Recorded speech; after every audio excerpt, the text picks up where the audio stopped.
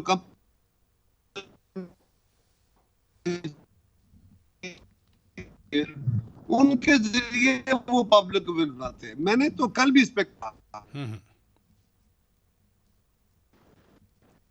کہ یہ جو لوگ مجھے بچوں کی شادیاں نہیں ہوں گی، یہ اسکول نہیں جا سکیں گے ان کے بچے، یہ کام انہوں نے، اور اس طرح ہوا. لوگ تکلیف میں گئے، لیکن اس سے کیا پاکستان کی بیٹی ہوئی؟ پھر جب تشدد کا راستہ بنا، پھر کچھ لوگوں میں ٹھہراؤ آیا. اب بھی اس عمل سے دیکھیے انہوں نے تو کہہ دیا، اور ہم نے بالکل کہا ہے کہ ہم اس کی لیگل کارروائی بھی کریں گے. ہم نے کل سپریم کورٹ سے بھی مطالبہ کیا ہے. یہ بہت گھناؤنی بات ہے. اگر یہ درست الزام ہے تو بہت ہی خوف، اور اگر یہ درست نہیں ہے تو پھر بھی اس کے اوپر بڑا سیریسلی توجہ دینے کی ضرورت ہے. کیونکہ یہ درست ہے، یہ درست ہے کائرہ صاحب. الزام ایسا ہے کہ ان کے بھی ورکرز پرووکیٹ ہوں گے، اور آپ کے چیئرمین وزیر خارجہ بلاول بھٹو زرداری صاحب نے بھی اس پہ بڑا بیان دیا ہے کہ ہمارے خاندان کو خطرہ ہے. وزراء پہلے کہتے رہے کہ عمران خان کے خلاف الزامات سچے ہیں، ان کو اریسٹ کر دیا جائے گا. آج وزیر دفاع خواجہ آصف نے کہا کہ